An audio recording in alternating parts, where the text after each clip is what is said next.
Awen is a Welsh, Cornish and Breton word for inspiration. In the Welsh tradition, Awen is the inspiration of the poet bards, or, in its personification, Awen is the inspirational muse of creative artists in general. The inspired individual is described as an awenydd.Emma. Restall Orr, founder and former head of the Druid Network, defines Awen as flowing spirit, and says that spirit energy in flow is the essence of life.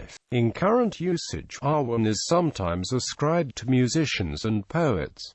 It is also occasionally used as a male and female given name. It appears in the third stanza of NWLADFYNADI, the national anthem of Wales. Etymology. Awen derives from the Indo-European root *el, meaning to blow, and has the same root as the Welsh word awl, meaning breeze. Historical attestation. The first recorded attestation of the word occurs in Nennius's Historia Britanum, a Latin text of c. 796, based in part on earlier writings by the Welsh monk Gildas.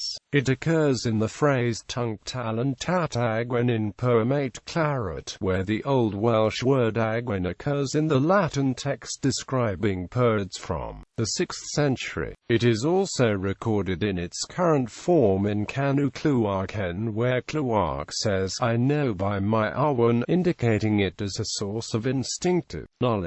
On connections between Awen as poetic inspiration and as an infusion from the divine, the Book of Taliesin often implies this.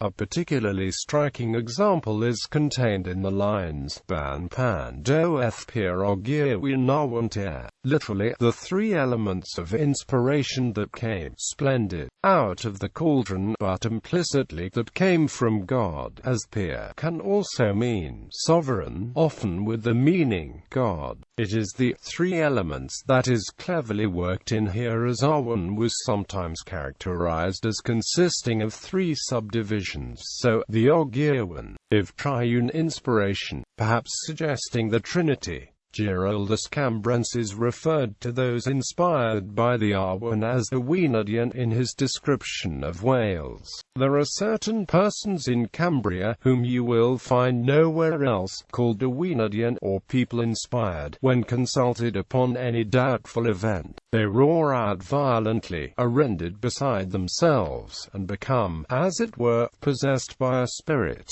They do not deliver the answer to what is required in a connected manner, but the person who skillfully observes them will find, after many preambles, and many nugatory and incoherent, though ornamented speeches, the desired explanation conveyed in some turn of a word. They are then roused from their ecstasy, as from a deep sleep, and, as it were, by violence compelled to return to the proper senses. After having answered the questions, they do not recover till violently shaken by other people, nor can they remember the replies they have given. If consulted a second or third time upon the same point, they will make use of expressions totally different. Perhaps they speak by the means of fanatic and ignorant spirits. These gifts are usually conferred upon them in dreams. Some seem to have sweet milk or honey poured on the lips, others fancy that a written schedule is applied to the mouths, and on awaking they publicly declare that they have received this gift. In 1694, the Welsh poet Henry Vaughan wrote to his cousin, the antiquary John Aubrey, in response to a request for some information about the remnants of Druidry in existence in Wales at the time, saying, "The Antian bards communicated nothing of the knowledge, but by way of tradition, which I suppose to be the reason that we have no account left, nor any sort of remains, or other monuments of the learning of way of living. As to the later bards, you shall have a most curious account of them." This vein of poetry they called Awen, which in the language signifies rapture, or a poetic furore and amp, as many of them as I have conversed with a gifted or inspired with it, I was told by a very sober, knowing person that in his time, there was a young lad fatherless and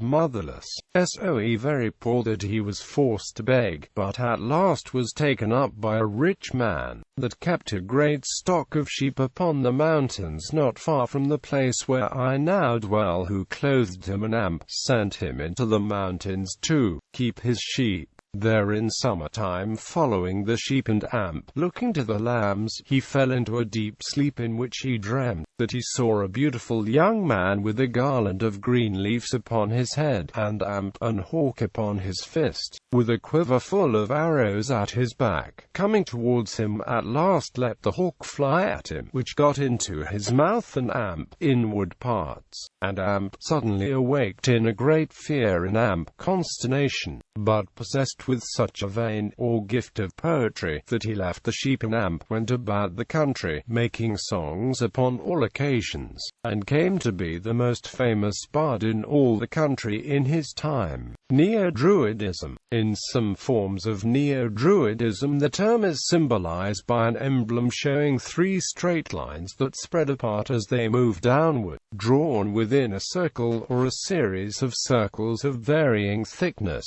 often with a dot or point atop each line. The symbol was invented by Ilo Morganwg and adopted by some Neo-Druids. The order of bards, ovates and druids describe the three lines as rays emanating from 3 points of light, with those points representing the triple aspect of deity and, also, the points at which the sun rises on the equinoxes and solstices, known as the Triad of the sunrises. The emblem as used by the OBOD is surrounded by 3 circles representing the 3 circles of creation. Various Neo-Druidic groups and individuals have their own interpretation of the Awen. The 3 lines relate to earth, sea and air, body, mind and spirit, or love, wisdom and truth. It is also said that the Awen stands for not simply inspiration, but for inspiration of truth. Without Awen one cannot proclaim truth. The 3 foundations of Awen are the understanding of truth, the love of truth, and the maintaining of truth.